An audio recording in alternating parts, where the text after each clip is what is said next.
Hey everybody, thanks for listening to the show. Before we get into the episode, I want to remind you that every week there are two brand new episodes of Have You Heard This available. One is right here for free wherever you listen to podcasts, and the second is a bonus episode for subscribers at patreon.com/Aaron Hertzog. If you like the show, or me, or my guest, it's a great way to show support for as little as $5 per month. If you're here because my guest sent you, then great news. I give half of the proceeds from all new subscribers this week to my guest as a way to say thanks for being on my show. So head on over to patreon.com/Aaron Hertzog and sign up for weekly bonus podcasts, a download of my stand-up comedy album, comedy videos, and more. The link is available in the description of the episode. Thanks again for listening, and on to the show. Ashley Bez, thank you for being here with me on the Have You Heard This podcast. Yeah, thanks for having me. We got all the business out of the way before we started recording. All the business is done except for the business of podcasting. Yes.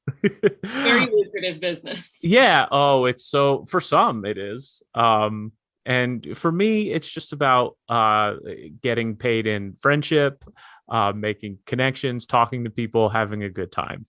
Great. Yeah. And if anybody wants to sign up, there is a Patreon. And if you sign up because Ashley's on the show, she gets half the money from this week. So that's a big business. That is the deal that I make with everyone. If you bring me listeners, I hopefully buy you a pizza. I don't know. Ooh. That's my goal. Pizza? Yeah, that's been my goal. Enough new subscribers to buy my friends who do the show a pizza. Amazing. Yeah. So how are you? I asked you that already, but let the listeners know how you are. I'm doing well. I was just in LA for the winter, which sounds like something rich people do. But I promise you, I'm not a rich people. You weren't just fleeing New York because of the weather. Did you have other reasons to be here? I did have other reasons. So I got laid off from two different jobs. That's always fun. Because of the pandemic that lined up with the winter of 2020 and 2021. And I was like, I don't want to be here again for that to happen. So I just saved up basically for 6 months, and then had 2 months in LA, which was wonderful. But I'm back in New York. Nice. It is the best to come out here and just miss the winter. I'm sorry. It makes the Florida thing make sense. How everyone on the East Coast that's over 60 just spends all their time in Florida. Yeah, people who have money that they can have two houses and just be in different places. Two houses. One that they just let sit empty for most of the year. What must it be like? I don't know. Those are the ones that we need to go and squat in, because get to that 90-day mark, you live there. Nobody's going to catch you. I think I was one of my Los Angeles hobbies since I moved here is just walking around rich neighborhoods and looking at houses, just daydreaming and stuff. Oh, it's magical. And I'm pretty sure I saw a squatter in a house. It was boarded up, getting work on. And there was just a guy on the balcony having a cup of coffee. And he didn't fully seem like he belonged there. And I was like, you're the best. You're my hero. I hope you stay there forever. Was it in Laurel Canyon, or if you take Sunset? No, it was near Griffith Park in the hill, the Los Feliz Hills there. Okay. It was one of the just big, stupid, fancy houses there. They're amazing. It's great. It's one of my favorite things to do. And, just look at houses and think, how does anybody live there? What do you do with all those rooms? I know. There's so many rooms. Oh, the rich people rooms. Yeah. That ties into what the joke I'm working on, which wow, perfect. Get into it now then. It started as one joke, and then it kept building so much that I was like, I am writing a 1-hour show on this. I'm that's literally that's how much stuff you have for it. Yeah. Oh, great. So I'm very excited, but it's all about so I do gardening, and I've done it like sort of intermittently. I'll do it like a couple months at a time, like in between if I get like a freelance writing job or something, which has always been very nice to do, because my boss like just kind of always, the lady who runs the company like always needs people. Mm-hmm. So whenever I need work, she's like, yes, come back and do gardening on crazy rich billionaires' rooftop gardens. Oh, nice. So I get to see this like weird other world, like, you know, like you do with your walks around. But you get to go inside their houses and on their roofs. I take off my shoes and I like hold them up against me, and I like tiptoe past like priceless works of art, and then I go and like get covered in dirt, shake off all the dirt, and like tiptoe back in. Yeah, you can't wear street shoes in a rich house. Oh no. You can't bring the New York streets into a rich person's house. No. Some people are very nice about it, and then some people are completely insane. Mm-hmm. And they're like, you don't even get to use the staff bathroom. Like, you have to use the bathroom in the basement. Yeah. I see so many people getting like their houses worked on, and they put like a bunch of like porta potties outside the house, and I'm just like, that's mean. Right. Like, you won't even let people like, and sometimes the people are working in the house and then they have to go outside to use the restroom. Come on. So that there is a reason for that, and that's sometimes they turn off the plumbing. Okay. So you like, if there could be anything that like hits the plumbing and there's like a leak, then you're like done. So I think it comes from there. But because there's all these buildings that I'm like not allowed to use the bathroom in, sometimes I try to sneak into construction sites, and even those guys put locks on it because they're like, we don't even want you in here. They do come in handy when I'm taking long walks in Los Angeles. When I'm just taking like 3-hour meandering walks and also trying to stay hydrated, those porta potties do come in handy. Oh my God. Yeah. The bathroom situation is crazy in LA. Yeah. I mean, it's crazy in New York, but there like aren't any public bathrooms. There seem to be more in New York just because it's more like, you know, everything's packed on top of each other. You can find a Starbucks pretty quickly. I have mapped any walks that I take to go by like parks that I know have okay public toilets, you know, because I'm a guy, so it's easier to, you know, to make a quick pit stop. Right. And you can always just like find a tree. True. Yeah. And hopefully not get like a citation. Yeah, or a rich person's house. Just go in. Or is it under construction? Great. Yeah. What kind of gardening do you do at their houses?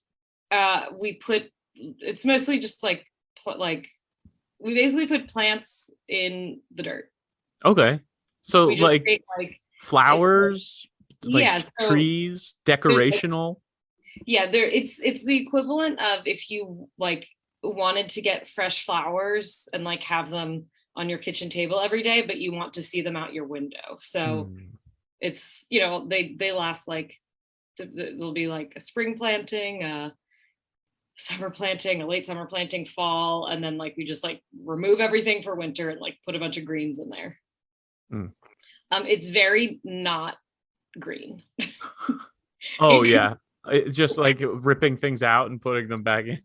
Yeah, we literally like ripping flowers out and try, like a lot of times we'll save them, but sometimes we just throw them away. How can we make gardening bad for the planet? Like that kind of thing. It feels like that's the question that like the ultra rich ask every step along the way. They're like, how could we make this worse for planet Earth? It seems like it's a good thing. We're putting in, you know, flowers. No, we want just rotate it. I get sick of these. They only because the way to make it like look and it's the same as like a floral arrangement. Like the way to make it look incredible is you're taking plants that aren't from this climate. So you're taking these like tropical plants that like will survive in like swampy July and August and like some of September. But then like the moment it's cold, they're like they have no chance whatsoever. No. Yeah. I figured it was, you know, decorational things and not like, oh, they want homegrown tomatoes. Oh, sometimes they do. That's actually the fun part. Oh yeah. Yeah, because tomato plants like actually grow very quickly, so we can like plant tomatoes and like they can have them in the same season. Interesting. I don't Yeah. know how to do any of that. I remember when I was a little kid, I used to try to just plant apple trees. Anytime I ate an apple, I would just take a seed and put it in my yard, hoping I would have an apple tree soon. And that's as far as I progressed with learning how to grow things. I love that. That is like wonderful. I think I did that as well, and I think it's because of Johnny Appleseed. Probably, yeah. The Fable of Johnny Appleseed. I don't even remember that book, but I remember like also like dumping seeds outside. Like I would collect my grapefruit seeds and like put them outside, like even though I lived in Yeah, no idea that. Pennsylvania, like Yeah, not Florida or the tropics. yeah. That it had no chance of growing there, but just looking outside every day, hoping that it would grow. Yeah. What Where did you grow up? I grew up in Pennsylvania in like coal country, like Oh, Northumberland County. Yeah. okay. I was Mhm. in it was a town called Downingtown. I don't know if Okay. That's like South Pennsylvania, like outside of Philly, kind of. yeah, it's like between it's like halfway from Philly to Lancaster. So Okay. Yeah. I know I've heard of it. okay. That's, yeah. My It's like sister lives in Lancaster now, so I've probably like gone through it on my way from Philly to her place. okay. Yeah. I didn't know you're from Pennsylvania. This is just going to No. turn into a Pennsylvania I know podcast exactly. I now. was like, what? I didn't realize that either. It's such a big state. And I know that because whenever I say I'm from Pennsylvania, anyone who isn't is like, oh, whenever I'm taking a road trip, I'm always in Pennsylvania for so goddamn long. I'm like, thank you. It takes forever to get across the state. I remember driving to Ohio once to go to SeaWorld with my family, and that's all the way across and then into Ohio a bit. It was like a 7-hour road trip. Yeah, that is long. Wait, there's a SeaWorld in Ohio? I thought There that there used to be. it wasn't good for the whales Are then? any SeaWorlds good for the No, whales? it's like I remember being there, and it was like across whatever Great Lake, I think, from the from like Cedar Point, that roller coaster park. And I remember just being there looking across the lake, like kind of wishing I was at the other park instead of SeaWorld. We only went for oh, one day too. It was the saddest vacation. We went for one day. We stayed in like a Howard Johnson motel. That was the kind of stuff my family was doing when I was a kid. I can't believe you made it 7 hours on a road trip for one day. I believe it's just Route 80 the whole way. Route 80. Yeah. Yeah. Oh man, that's The so gateway to the Midwest. yeah, Route 80. There was like a TikTok that all it did was like follow Route 80 across the country.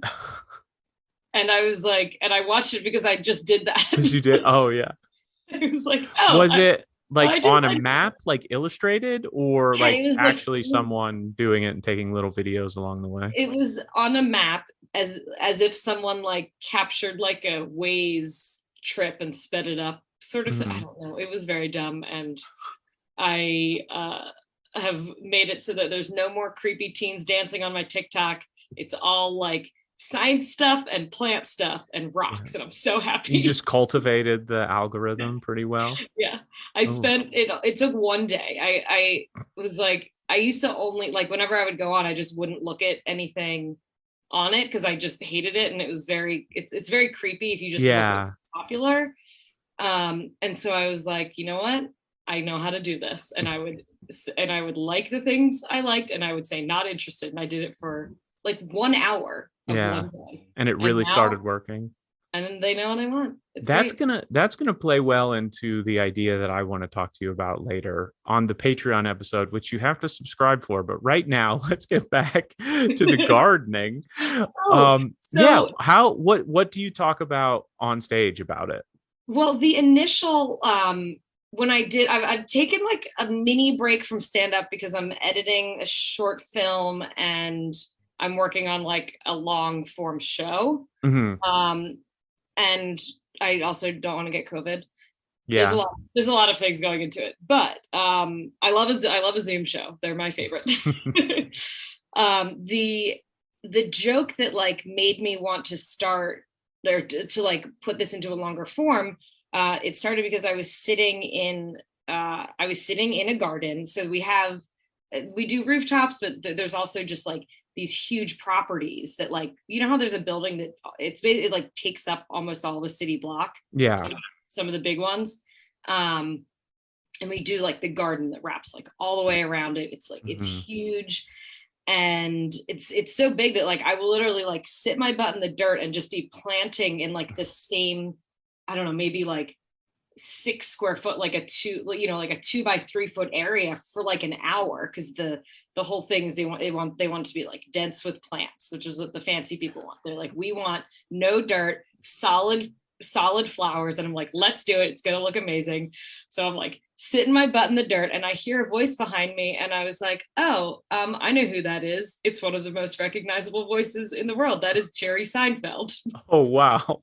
And so he's sitting like talking to this woman that also lives in his building. He's got his bike, he's got his helmet like unhooked but on his head, and he's holding his bike, and he's like about to go in, and this woman flags him down that I assume is his friend, because I'm sure he could have like shirked her if he didn't want to talk to her. And they were just talking, like she was updating him about her health, and like he was talking very normal person things. And I'm sitting there, and I'm just like in my head, I'm like, there's literally nothing I could say that would make it all right for me to talk to him. Yeah. Also, like, I'm not even, part of the job is like, you don't talk to the fancy people, you know what I mean? Like, you don't tell anyone where they live, you don't say. And so I'm just like sitting here, and in my head, I like played out this whole skit of being like, hey, Jerry, you and me, we're the same. And then like, before I could even get the word out, we're comedians. Yeah. I just hear, I see him just like going inside, and then cut to like him on stage being like, what's the deal with gardeners talking to you saying that they're gardening, you know what I mean? and I was like, no, I'm like you, I'm a comedian. But in his head, he's like, he just runs away because a gardener tried to talk to him. He runs away and immediately writes a joke about it, like a good comedian does. Yeah. Everything that I've ever seen or heard or, learned about Jerry Seinfeld says that that's like exactly, he would not talk to anyone he doesn't want to. He's not going to engage. Yeah. But he's not going to be mean about it. He's just going to like go inside. Yeah. He'll talk vaguely about it in just like generalities to millions of people later, but he won't be mean to your face. Generalities. Dude, that's so good. And I'm just like, how, like, also in what twisted way do I think that we have the same job when his job is comedy and my job is digging in the ground? Yeah. So it's like, but it's not the same, but it's like, I'm like, oh no, but this is also what I do. Comedy is digging in the ground, and you're looking to plant those seeds so the jokes can grow. Exactly. You got to find the soil. I don't know, something in the soil. Yeah. Well, you have to. I mean, you need to plant the seeds, but then like you have to water it, which I think is your first 5 years doing Nightmare open mics, right? Yeah. That's watering. The drinks are the watering. My experience with comedy has been more just like trying to plant apple trees in my backyard as a kid. I was throwing seeds and just wishing on a star. Oh, that's exactly what it feels like a lot of the time. I wonder if Jerry was in the group of rich people who made the decision to plant so many flowers that, I don't know. Brought you there in the first place. Maybe. Did he have a vote in like the co-op board or whatever? I wonder. I think that, listen, that's one of the buildings that whenever the people that live there walk past, they're always like, you do such a great job. And so I think they like it. And it's a building that has like the type of uber rich that like when a neighbor moves out or dies, they buy the apartment, whether it's next door, above, or below, and then expand. Yeah. So it's they like can't wait for that to happen, so they can just turn 3 floors of an apartment building into a home. Yes. So every year, like there are actually fewer residents because someone leaves or dies, someone else is like, and here's my moment. They just jump on it right away. I mean, the fact that Jerry Seinfeld lives there is like all you need to know about the type of people who live there, just like New York, super rich. And it's so weird that I know where he lives. I had an idea of where he lived because years ago I was walking with my sister. We used to like take like epic walks like around Central Park. And we were like walking one day, like we'd already done a lap, and we were like, I know, instead of an indoor, like let's the inside loop, let's like walk around the outside. And we're walking around the outside, and we saw him, or like he walked, we stopped to like, I'm sure, take a picture of something or do something, and like he walked past us.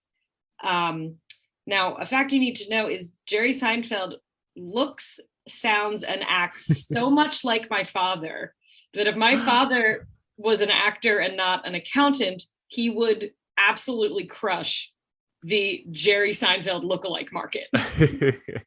He should sign up for like a what is it called? Cameo. He should do cameos as Jerry Seinfeld.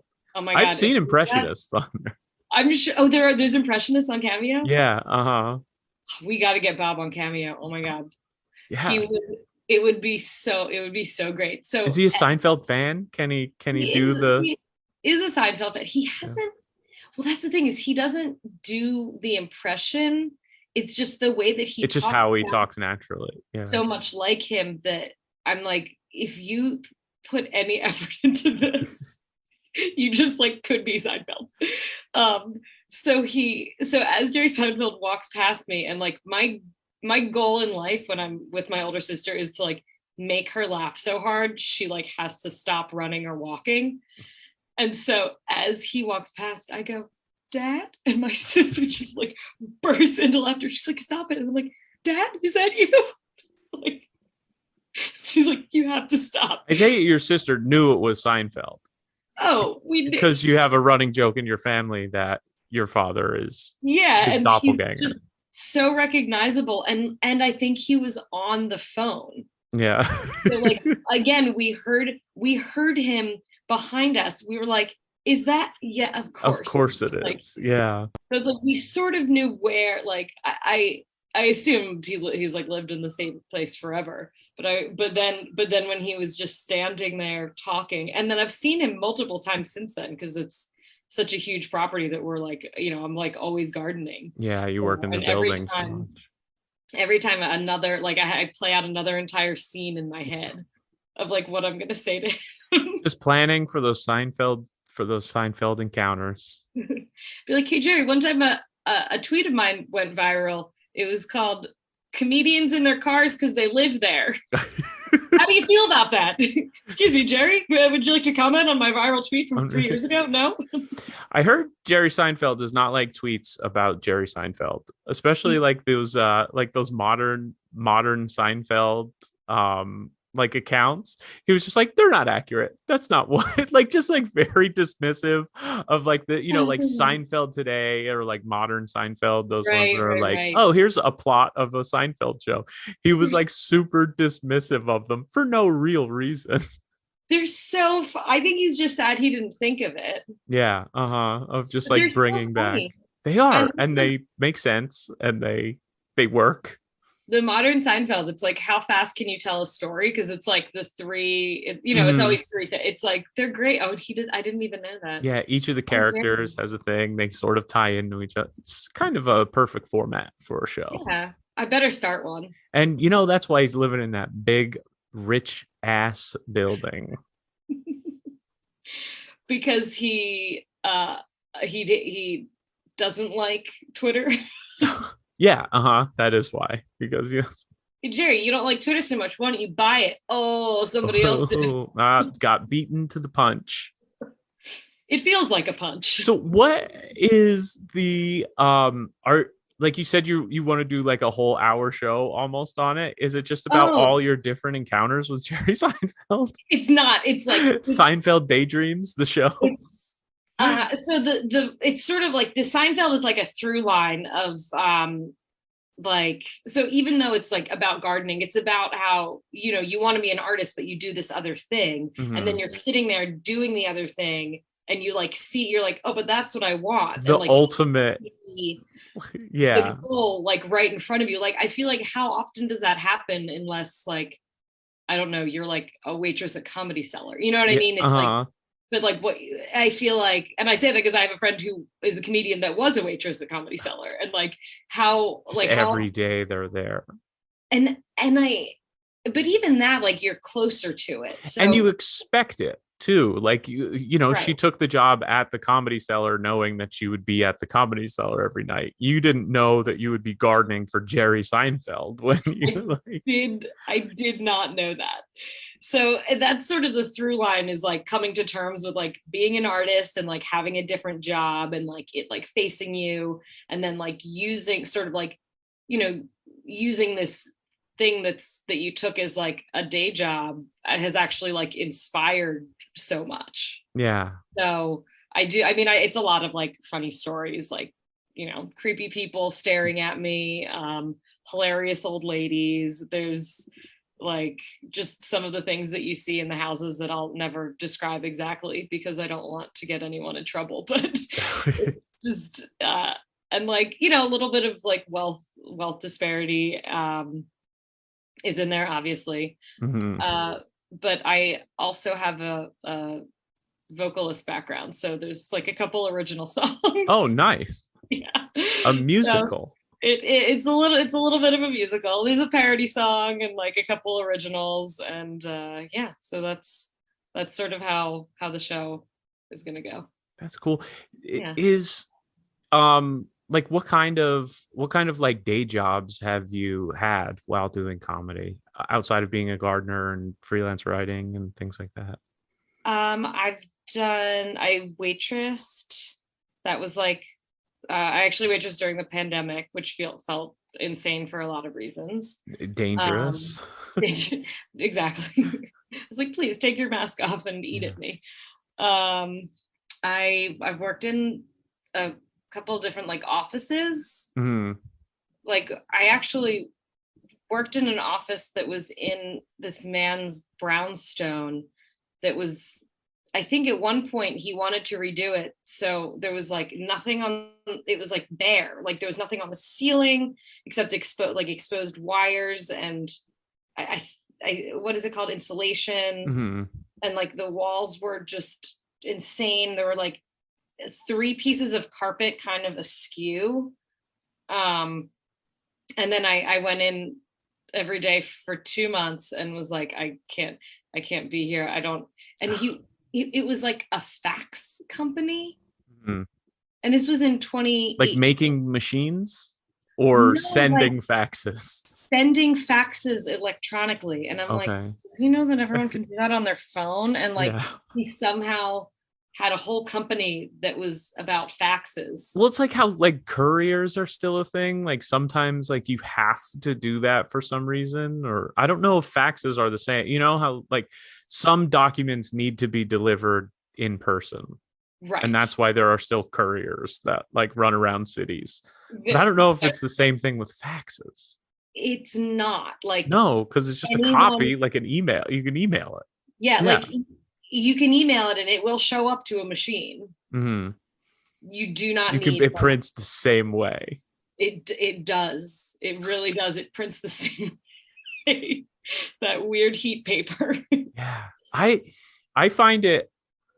It's pretty interesting to me just what comedians do for their day jobs and like the different levels of like comfort with what type of life people want to have like while they're pursuing comedy or like any sort of art, like whether they're just like, I'm gonna live in squalor with 6 roommates, or like I need some level of comfort. I need there to be like a trade-off where I have some sort of like actual real job.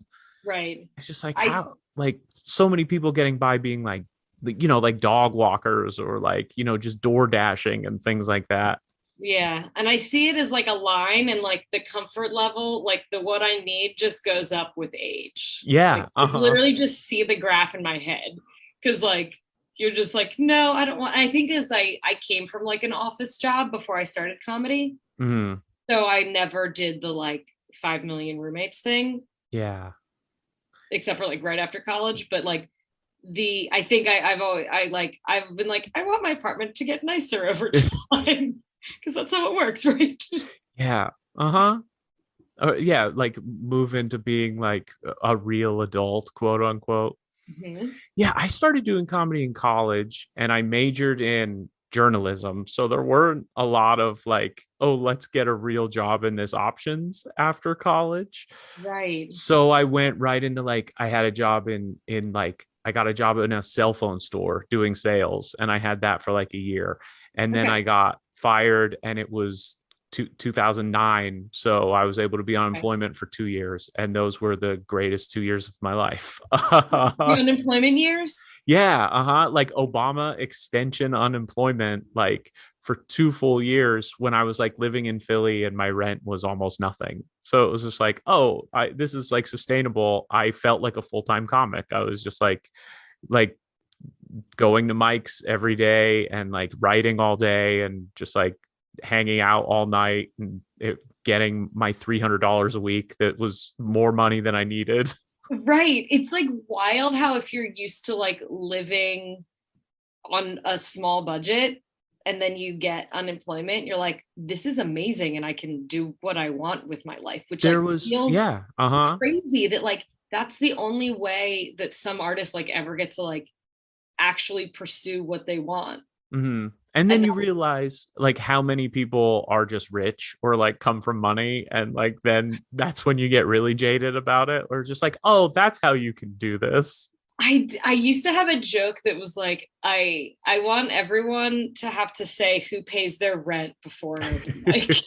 I think I remember you doing that. I I was think like, I remember. oh, I was and like, that's who are such a good you idea. paying rent to? Is it your parents who own the Yeah. apartment? Okay. Yeah, Because they're then just holding money for you. what happens if you miss a payment? I know. Exactly. They're putting it in a bank account so you can have it later so they can teach you financial I responsibility. know. And I don't, and listen, there are comedians that I know that have like, that never had to work, who are like super, super successful. Hmm. And if they, and I actually think they probably would have been even if they did work, because you only get to be very successful if you're like super talented. Yeah. There's a lot of people that if you're working, like especially to live in New York, I think that Hmm. in other cities you can get away with not necessarily like like working so many hours, but like working the hours that it takes to like live in New York and do comedy. And Like yeah, it uh-huh. takes a lot longer to get those hours of practice of what you want to do. Yeah. So, like you still get there, but it does take, like it just takes Or longer. you just burn yourself out. You just like, or you just exhaust yourself from like having a regular job and then also like staying out till 3 in the morning doing comedy shows. Right. And then you get wait, what's it called when chicken pox comes back? Shingles. Shingles. I just said it the other day, but I wanted to call it scurvy, and I'm like, that's not it. Do you get that from exhaustion? Is it like a stress induced thing? It is. It's stress induced. Oh no, that Yeah. worries me. Well, oh no, I started telling that to people, and they were like, "Oh no, now I'm gonna get it." I'm like, "No, knowing about it doesn't. This isn't the Matrix. Knowing Yeah. about it doesn't make it happen. I hope that that maybe you just get a more sleep if you can. Like, Yeah. Figure out ways to deal with your stress. can you yeah deal with your stress better? I love all the apps that are like, what's causing you depression? And I'm like, the world. The everything going on. The world causes depression. Knowing about like being aware is actually or like if you're depressed because of like what's going on in the world, it actually just means that you're paying attention to the Yeah, world. uh-huh. I have seen a bunch of comedians over the years do like bits to the effect of like, oh, I wish I was dumb so I just didn't have to care, or like I would rather be uninformed so I'm not depressed. And it's just like, or you could just like deal with the fact that you do know these things and try to come to terms with it in a healthy way. I like to pretend like I'm a spy, so I have to like, this is the world exists and I have to put it in this little box over here, and it stays shut, and then I go and do my work, and it has to be separate, because if I'm always thinking about it, like the only thing I'll talk about is how politics. bad everything is. Politics, and like how bad everything is, and that like the world is ending. So that's why I really limit the time that I spend on Twitter now. I'm like Jerry Seinfeld in that way, because I can't read it. I can't be on there for too long, or it ruins me. Yeah. I just start thinking about how bad everything is and how much worse it could get. And you read like threads that are just like, here's a step-by-step guide to how the world will definitely end, or something. And you're like, is this sci-fi? Oh, this is real fi. Oh, okay. I don't know if you know this, I got kicked off Twitter at the beginning of the pandemic. What did you do? I changed my name and profile picture to Donald Trump, and I tweeted, I have COVID, and I got kicked off Twitter. What year was this? What was this before he got? This was April 2020. So okay, so it was before he got. Yeah. It was before he got it. So I got kicked off Twitter. Yeah, I got kicked off Twitter. Was that 2 years now? So wow. Twitter is very different to me now. I kind of just look at it a little bit and remember what I used to have and then close it. Were you like a verified account, and is that like what helped? Did they like trick people into thinking for a second? I was not a verified account, and I didn't change my handle, but I guess just the photo, and like I didn't change my bio, and like my pinned tweet was still something about like naked Spider-Man. You know what I mean? You didn't put like a ton of effort into tricking people. They were just like, no, you're gone. I thought it was like, but they were like, no, they kicked me off. I wonder if you like pissed off the just wrong people, and like right, or if it was just Twitter just being. I don't know. It was like I never even like got like I never even like got any like communication from them.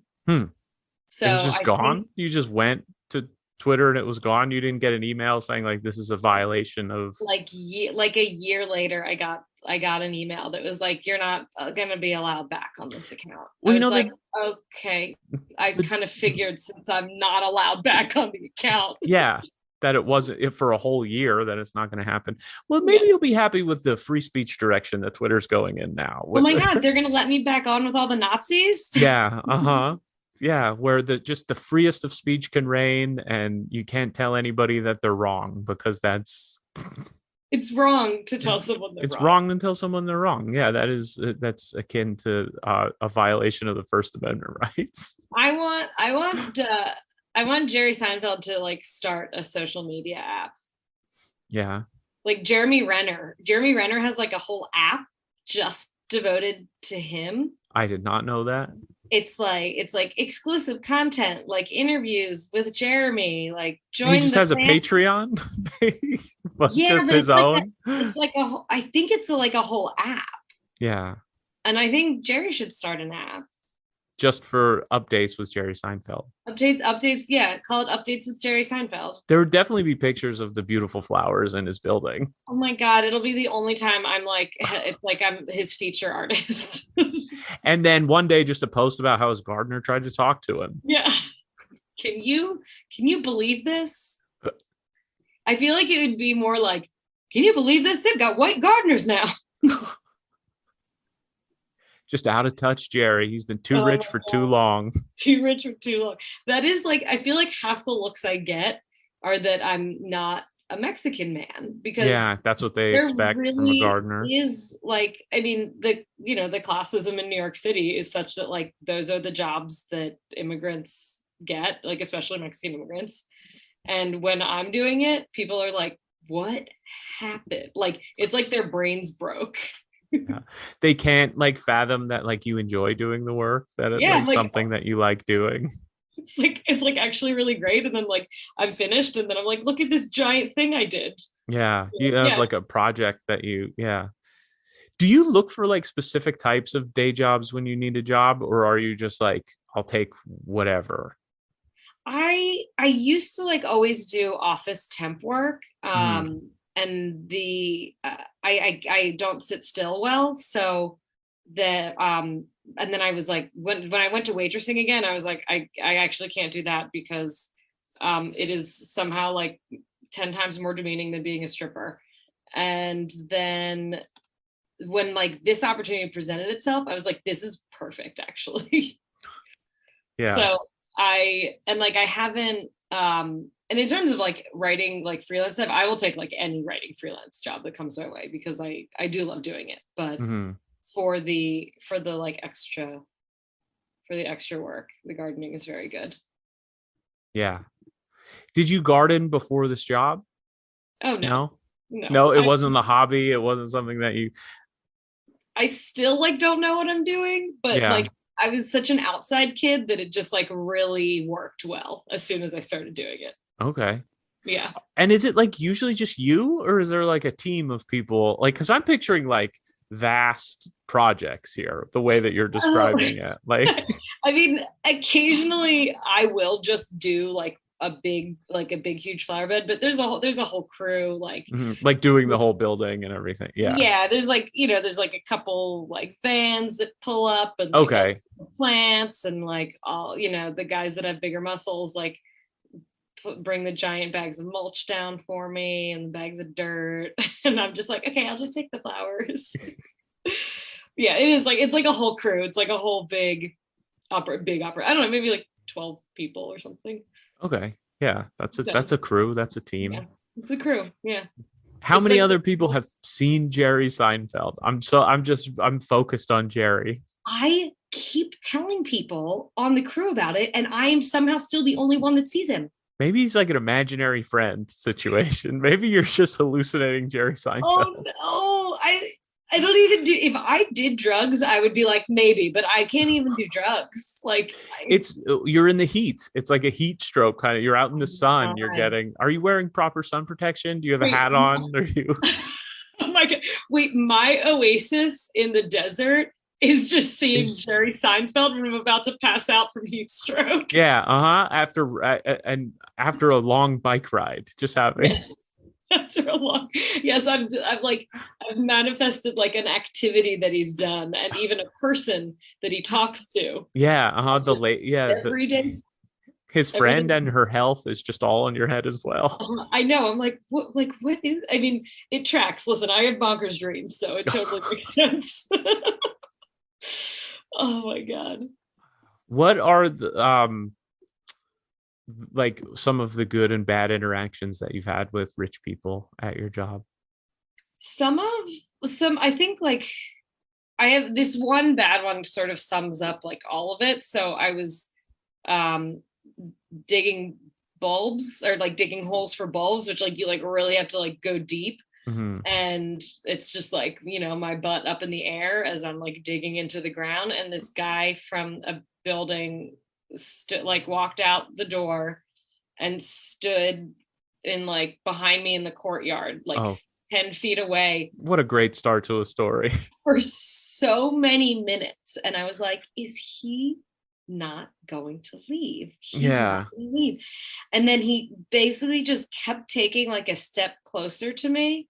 Oh And no. and I want to like I have a mean streak. Like I can Hmm. be like I keep it bottled up, which is how and then the bottle pops and then I'm just like mean to one person, Yeah, it all comes out on that. Yeah. the way bottling works. So I was like, there were so many things I wanted to scream at this dude, but like you never know if they could get like the whole crew fired from that job. So like I just can't say anything. And Hmm. then he comes over and he starts like asking me about my tools and like asking how far I'm digging down for the tulips. And I was Hmm. like, I am going to walk away. And it took all of my strength. And I just stood up and I acted like I couldn't hear him. And I just slowly walked away. These would be somewhat normal questions if he just walked right over and said them. Like he comes out, he sees a gardener, he's interested in gardening, but after like staring at you as you're like on your hands and knees for however long it was, it becomes real creepy. Yeah, it's ominous. It did feel ominous. I was like, if I wasn't surrounded by my coworkers, and my one coworker was the one that she was like gave me eyes, and I looked behind me, and I was like, oh, he's there. And then I was like, he's still there. At that point, asking gardening questions is almost creepier than if he would have hit on you. Exactly. After staring at you for that long. I know it's cliche, but I was just like, is the question going to be about my skin as a suit? You know what I mean? Like, I don't like, it's gonna be something creepy. He's gonna ask for a hair clipping. I don't know. Like, yeah. So those are, but like on the same side of that, or like on the other side of that coin, like the best interaction I got was when like an old lady walked by and she's like, it's nice to see a butt like that in the garden. And I was like, that's who's allowed to say that. Yeah. Yeah. You love a comment about your butt from an old lady. From an old lady. I was like, this is perfect. This is exactly what I needed today. I got a comment about my butt from an old lady when I was playing Little League Baseball, and I remember it to this day. That is not when you want to get a comment about your butt. I don't know. I still remember it, and it's positive. It's positive. You know, I was playing baseball. You have those baseball pants on. Wait, what did she say? She just said nice butt, or she might have said the word ass. I don't know. I was 11, you know? I don't remember the full quote, but I remember the sentiment.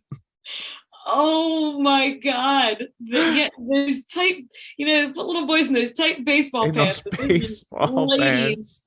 Yeah, but anyone but an old lady, it would have been weird. If it was an age appropriate girl at the time, it would have been weird. Right, because that's not what you're. Yeah, no 11-year-old girl has told an 11-year-old boy he has a nice butt in the history of the world. I don't. Maybe, I don't know. I have this like vision of like what 11-year-old girl would say that, and I feel like it's an 11-year-old girl who already knows that she's gay and is like, oh, that's a nice butt. Like I had like, she's also like, she somehow already knows that and is like, I don't like boys. They're the worst, but like, yeah. Hey, a guy. But I appreciate. Is that weird? It's just an 11-year-old like Natasha Lyonne. Like that's exactly what I'm picturing. Yeah, exactly. Just like exactly the same as she is in like Russian Doll, but she's 11. Yeah, she's just smaller. You like took that out of my brain. That's exactly who I think.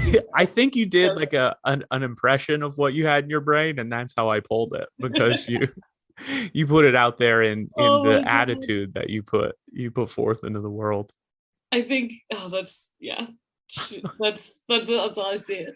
I'm trying to think of some other like, sometimes the things that I come across, like it's not people. So like there's a tree pit, which is, there's things in New York that everyone lets their dogs pee on. Mm-hmm. I have this theory that if people didn't let their dogs pee on all the trees, like in the city, the roots would have like already crumbled all of the underground infrastructure of New York. There'd be no more subways. It's like they would just grow down. If they don't get that pee every day, they don't get that ammonia every day. We need more dogs fighting the roots, then we would not even have any tall buildings anymore. But so I was working on a tree pit, and I didn't know that I had to like clear out a bunch of stuff before, like the previous owners like left their flowers, but then they were decrepit for so long that it just became full of trash. And like some of the trash I found was so special. In my head, I turned it into the Stefan voice. Oh yeah, because of the when he's like, this nightclub's got everything. And I was like, This tree pit's got everything: old dog poop, new dog poop, half a bag of drugs, a positive COVID test, every type of mini liquor bottle. Like, I was like, what happened in this tree pit? Does that lead into a song in your show? Because that's God. what I hope. I hope that's the intro to one of the songs. Yeah, it's called Rats Throw a Rave. Just about an underground tree pit party held by rats. That's one of the Stefan things, right? It's like owned by a dumpster full of rats or something. Like, it just felt, I was like, you don't even have to make, he didn't even have to make it up. Those are just real things. They're just, yeah. You just had to look around. Mm-hmm. Just had to go to the right corner in New York and look around for a minute. Write down what you see. Oh, it's very, look at this stuff. Isn't it neat? And it's just like a bunch of garbage that Ariel's found. What are your favorite things to garden? Is that like, are there certain flowers or like plants that like you're like, ooh, we're doing these today? I loved that question and the way you asked it so much, Aaron. Because it's like, is this the right way to, I don't know. What's your favorite flower or plant to garden? That was just beautiful. It has nothing to do with comedy and just more to do with your taste in nature. I love this plant called a lantana. There's tons of them in LA. They grow into giant bushes in LA if you look it up. I will look it up because I don't know what it is. You'll see them like everywhere. They don't get that big in New York because it is not summer all year round here. Mm-hmm. But they're like they get like really big in the sun, and they have these like, it's like a bunch of little mini flowers in each flower that blooms, and some of them have like 2 or 3 different colors. They sort of smell like sage. It is just like, they're my favorite. They're very pretty, and I love planting them. And does it break your heart in the fall when you have to rip them out for whatever fall plant you put in? It does. Well, we keep them in long enough that they're always kind of sad by the time we rip them out. But something I started doing was I take the fallen, so like once the petals fall off, it grows the seed pods. And then when the seed pods turn from green to black and fall off, then I take those. And now I have a bunch of lantana seeds that I'm going to plant. Oh, nice. At some point. I guess I should have already planted them. What month is it? Got to plant my almost May. Almost May. Where has the time gone? God, hold on. I just need a moment of silence for this year. 4 months deep into this year already. Q1 is over. 1, 2, 3. Oh my God. No. A quarter's only 3 months. I know. God, my math's all fucked up. Q1 if you do the thirds. If you divide let's divide month into the year into thirds. In the thirds, then a third of the year or so. Oh man! Might as well put up a Christmas tree. A moment of silence for 20. Oh, I saw a Christmas tree last week. Like decorated or like on the curb? Somebody just finally threw it out. Yeah. Someone had like a really bad winter, I think. And they really wanted to hold on to that tree.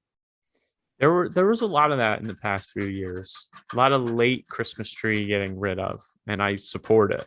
I feel like by the time you get to once you get to March, the rule should be you have to keep that in your house as a shame that you see every day. And then you don't get to throw it out until December. Until you get your new tree. Yeah, until you get your new tree. And then people will be like, oh no, they got that tree and it died immediately. They're like, that thing. Yeah. Oh, they bought a dud tree. They've been holding on to that tinder box. Just that fire hazard. At that point, it's a miracle that they haven't started a fire. Yes. And well, if you keep watering it, I think maybe it stays for but the type of people that hold on to a Christmas tree, I don't know if they're watering their Christmas tree. Yeah. I don't know how much I don't know how long even watering it would make it last.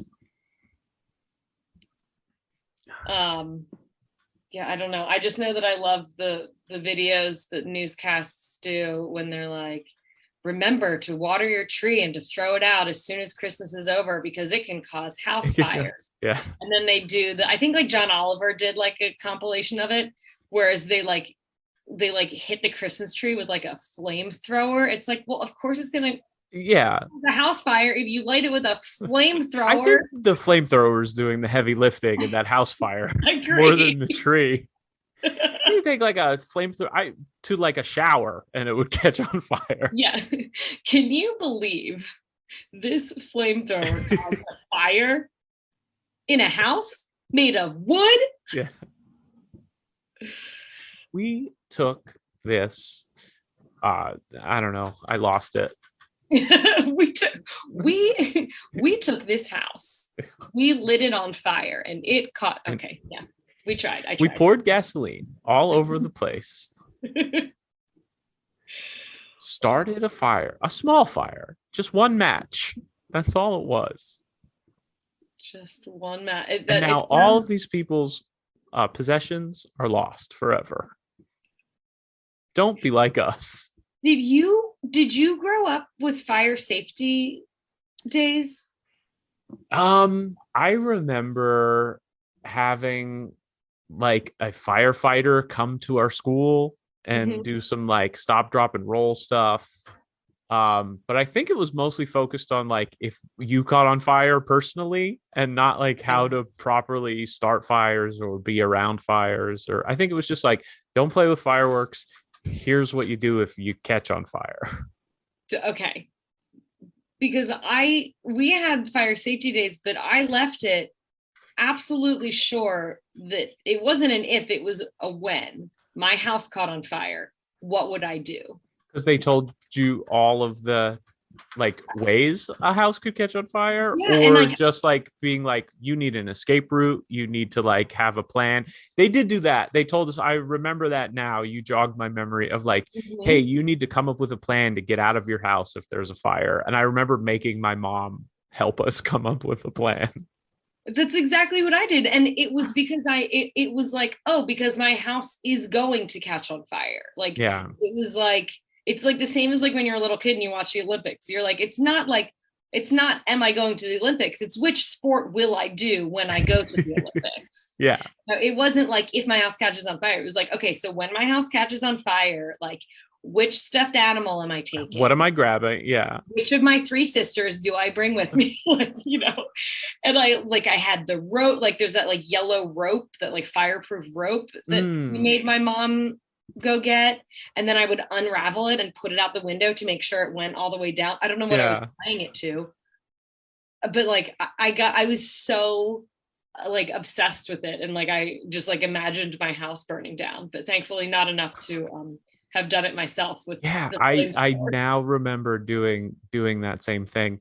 My escape route was we went into my parents' bedroom, and then there was like a roof from the first floor, because one of our rooms was just a first floor, there was no set, so we would go out the window onto that first floor roof and then jump down onto the porch from there, and then we would be safe. That was our fire escape route. Amazing. That I think mine was also it was the parents' roof that I had to go to get down. My never had a house fire. My dad's car caught on fire once, like 2 minutes after he got home from work. The neighbor was knocking on our door and very calmly saying, do you know your car's on fire in your driveway? And like we looked outside and it was like in flames. It was one of those like Jeep like Wagoneers. It was like one of those, just on flames in the driveway. We lived right across the street from the fire company, so they like came over and put it out, but the car was, you know, destroyed. It was just like in we like there's pictures of it somewhere like back home, like just a charred car, but it was like right after he walked in the door from work. Did he like wrong somebody in a gang? How does your car catch on fire? I don't know. I was too young to like know like what came of it, like insurance wise, like if it was defective of the with the car, because I know like we had 2 of the same car. My mom and dad drove the same car, and I don't know if we got rid of the other one. I feel like we should have shortly after the first one just spontaneously caught on fire. it was like a lightning strikes twice. They're like, listen, if one caught on fire, what are the chances the other one's going to? Exactly. And Jeep is like, high. The chances are high. Don't tell anyone. Get a different car. Yeah. Did your parents always have like two of the same car? No, that was the only time. And I now realize that it was kind of weird. I only ask because my parents like always have the same type of car. Oh, really? Okay. Yeah, they had. So there's just always two of the same car at your house. Yeah, at one point, yeah, they do. Like, I think now sometimes they'll like change it up a little bit. Like growing up, they would always have the same car, and then at one point, it was like a Ford Taurus, and so my parents each had one, and then like three of my there's four. I have three sisters. Okay. And three out of the four of us were driving. And so they got like another Taurus for like us to all share. And then I think my grandmother like was living with us, and like we had there was a fleet of Tauri in our driveway. It was red, black, white, dark blue. They had to think that you either worked for the Ford Motor Company or... They definitely did. Well, I think my dad's whole thing was that the cops in our town drove a Taurus. Drove Tauri? Okay. I don't know. I don't know what the plural is. I just went with it when you said it the first time. I was like, that sounds like it should be the plural of it. The cops in Downingtown drove Tauri, and so my dad was like, they're not going to pull over one of their own or something. They think it's one of their own. So that was like his reasoning. That's, great logic. That's just great dad logic. It is. And like, he also was like, he's such a, like, it was a family car, it like fit 6 people because like they made me ride in between my parents in the front. Yeah. I always was the one that had to like sit there. Like, were you the youngest or just the guinea pig who had to? No, I was like the one that they're like, Ashley will deal with it. She can put up with it. I was like not the youngest, and somehow I always was like, they're like, put her in the weird room. Like we would like stay in a hotel room and they'd be like, oh, Ashley will sleep on. Okay, so they got the bed. You've got the pull-up bed. Okay, Ashley will sleep on the chair. Like a cot. Yeah. Bring in one of those unfoldable cots. It's like still folded up. So my dad was like, all right, being a good dad, but was like, I kind of want it to feel like a sports car. So he got his Taurus in red, and he upgraded to a V8. Well, now the cops they're not going to think he's a cop. It's like literally all of those cars either have a seat, a car seat in the back, or a cop is driving it. My dad is like, but I want this family car. Can I have a turbo engine? Literally. Can I get a button that like makes me go faster because it injects stuff into the engine? I think there like was a button. I don't even know if there was a button. I might be making that up, but like it's like what it felt like. It felt like taking like a minivan and like putting those like risers on it, so it like goes like that in the front. Yeah. You know what I mean? Like hydraulics, like a lowrider car, so it like bounces like in a rap video. I think that I called hydraulics risers, which is how you raise a bed when you need to put more crap underneath of it, not how you make a car lift. Not how you make a car bounce. I think that was the only time my parents ever had the same car. I don't remember the series of events or the series of cars after that. I hope they got rid of the Jeep Wagoneers, and because Jeep did eventually. They're not a car anymore, I don't think. It must have been because of fires, probably because of my dad. But my dad also had a car. He had a Ford Bronco later, and he kept getting in wrecks because his foot was too big for the pedal. So he kept he literally like he kept like rear-ending people at stop signs, and he was like, my foot was on the brake and the car just lurched forward. And I was like, Dad, I think your foot was on both pedals at the same time. And he was like, no, it's a problem with the car. So he got rid of the car. And then I listened to a podcast about it like 2 years ago, and it was like a whole series of cars where it was like it was the manufacturer's fault, but like they thought that it was something faulty with the cars, but it was just people, it was user error putting their big stupid feet on both pedals at the same time. Oh, and I was like, I got to send this to my dad if he could ever figure out how to listen to a podcast. Yeah. You'd have to like make it into a voice memo and like text it to him. Yeah. It'd be worth it. Like send him a cassette tape, like just dub a podcast onto a cassette tape so he can listen to it. You should do that. It would be like that fax machine company I work for. What do? We turn podcasts into cassette tapes. One of my jobs that I worked for a company that manufactured and sold CDs and DVDs. And I had this job until 2018. Yeah. Oh, but then it went out of business. No, they are still in business. I was asked to leave because I didn't sell enough CDs. You were a salesperson for CDs. Mm-hmm. So this company, it's called Disc Makers. Very simple. They're based outside of Philly in like South Jersey. And I got a job in customer service there when I lived in Philly.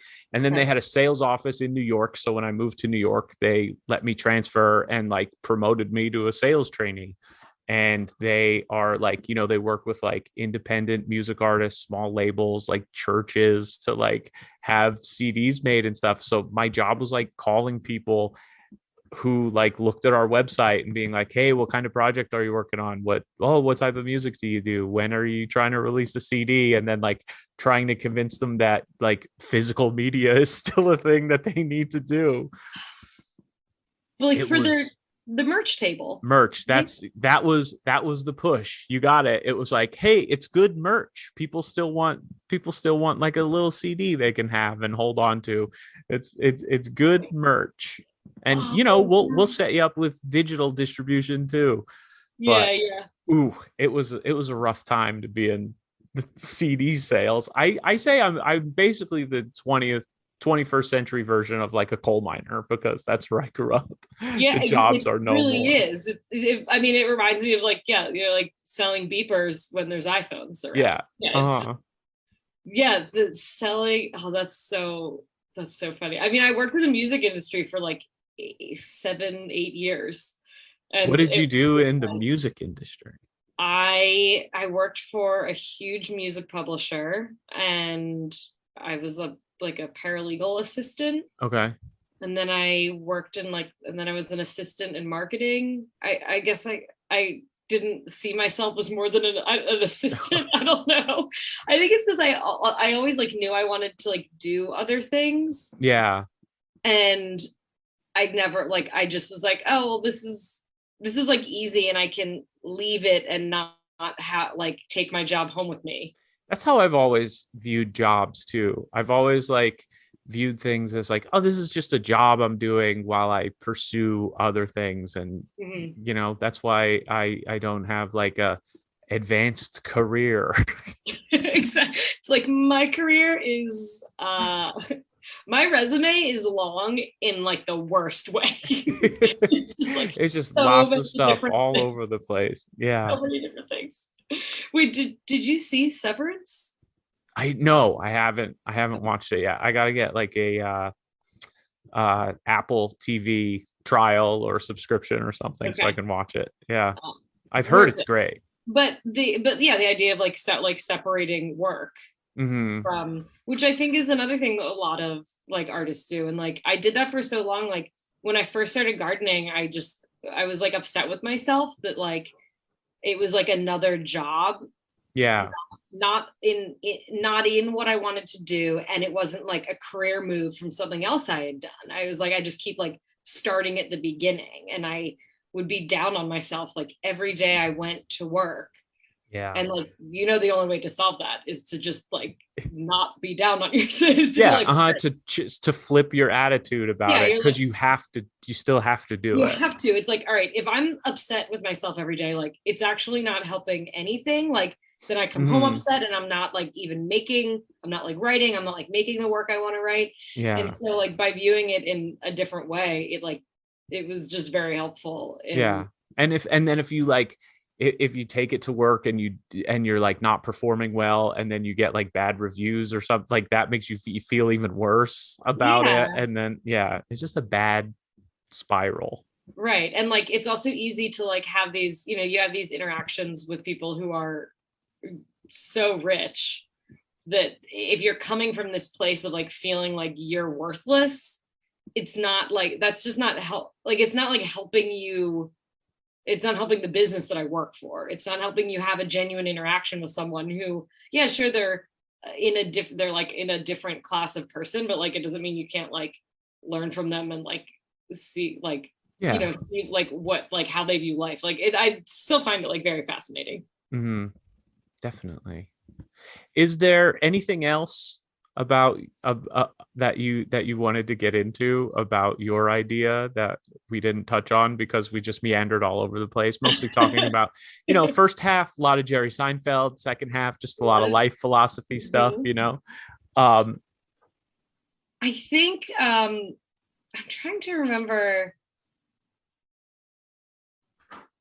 if this is like, it is like it starts off very dark. I'm trying to remember if I wanted to like go this dark, but like in like the darkest days of my gardening were when I had this client who, and like I was like the main person that went there, and she was very, very rich, just beyond words.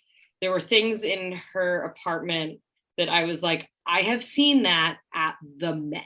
Like it was beyond like sarcophagi and like ancient dolls and jewelry and statues that you're like, that statue like was pulled out of the ground and dusted off with a tiny brush. Like that statue is like a relic of the BC. You know what I mean? Why do you need that in your house? I mean, why? It's pure status, or right? It's just a pure like. So like you collect it so that then when you give it to the Met, it says like on loan from and this person's name. You know what I mean? Like, it was just so wild. And this was one of the people who didn't let us use the bathroom. So like it was also so disgusting because the job was like, it was no longer even gardening. So many of the plants were that like they stayed there all year. Like there were like trees and bamboo and like stuff that just was always there that like we didn't really like have to plant anything. But she was obsessed with birds. And so she would feed what she called the mourning doves. Okay. The fucking pigeons. What she called, I was going to say, what she called. Pigeons. Which pigeons, I don't know. I've never seen a baby pigeon. I'm convinced that rats go down in the subway and gain their wings, and that's how you get pigeons. Yeah, they go into the subway cocoon and emerge pigeons. And they merge. Yeah, and then they fly out. So she would have her assistant go and fill up bowls with bird seed, and then the pigeons would eat the bird seed and knock it all over the place and then poop everywhere. And my job was to clean up the poop and the bird seed. Oh, both. Both of them. And it was like a whole process of like scraping the poop off and then like clean and then like scrubbing it and then watering it down and then picking up all the bird seed. And like it was very disgusting. But I also like learned what my hourly rate was to like be demeaned. $40 an hour. That was it. Yeah. Where's the line? I was like, where's the line? It's at 40. Okay. Yeah. So I did that. And like, as she like, I would be coming in, like having just cleaned it off, and the assistant would walk past me and then like fill up the bird seed again. And I was just like, oh, I am Sisyphus. Yeah. It's just very literal. It was like when she walked, like sometimes she would fill it up like while I was cleaning it. I was like, wait till I'm done. Yeah, it's almost like seeing you do it reminds her to do it, or like she's doing it as like to spite you. I know. Oh no. I was like, do you hate me? So Just that wait was, till I'm gone. Like, this is what you'll be picking up later. yeah. So that was like that was like, I think like the darkest I got. Cause like, I was like treated the worst by everyone, like, and it was the grossest job. Yeah. But it was there that I had this, like, I was like listening to, I listened to like history podcasts. It was like, I was going to ask you if this is like a job where you can just like sit and listen to podcasts all day. I'm glad we got back around to it. I absolutely listened to podcasts all day, and I was like listening to one about ancient Rome, and I was like thinking of like like Roman gods, and like that's where I was just like, okay, so cool. Also I'm Sisyphus, but I was just like thinking about like just like art and in general, and one of my coworkers was like started to like carry stuff through the house, and I was like, oh no, you got to double bag it. Like if that spills in her house, like we're done. Yeah. And as he ties it up, he goes, oh yeah, and that's how I know you went to NYU. Double bag the bird poop. And it was so dark that it just like became funny. And that's when I wrote the first. I stood there on the roof, and this song came into my head, and I wrote the first double song bag the bird poop about like cleaning up bird poop, and like it just like it happened. I was like, oh, and that was the turning point that I was like, this does not just need to be terrible. Like I am still doing interesting things, and I like the more you hate something, the more like it hates you back, even if it's inanimate. So it grows, it festers. It does. It really does. Yeah, and those bird seeds. Oh, those bird seeds keep coming back. Those bird seeds keep coming back. She has thankful. It was actually when I left. I left for a year and a half after that, and came back, and they don't have that client anymore. She moved permanently to somewhere else. So I wonder what kind of birds she's feeding now. No, I maybe still pigeons. I think still pigeons. Wherever you go, pigeons will be there. I know. Yeah. There's always the gross birds. The mourning doves. The mourning doves. I was like, girl, I want whatever pills you are on, because they make everything really wonderful. Yeah, if you can put a positive spin on the pigeons coming to your Also, I guess she didn't have to clean up after them. No. When you have $40 an hour to pay someone else to clean up after the pigeons that shit all over the place, it's a little more positive for you. Yeah, it's like it's just like a net positive. Yeah. Anyway. Ashley, thank you for taking the time to tell me all these stories. Thanks for having me. I had so much fun. Is there anything you want listeners to know about, like a plug type situation? They can follow my Instagram, Daily Bez, and that's where all the things that I will plug will be on there. And no longer on Twitter because they kicked you off. They kicked me off. I mean, I still have an old one, but it's not worth it. Yeah. You build something up only to have it knocked down, and then you got to roll the ball back up the hill again. I'm not doing it. Don't you Sisyphus Twitter me. All right.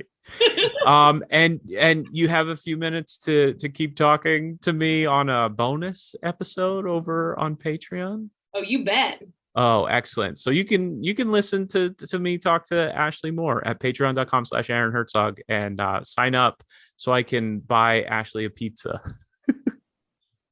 Pizza party.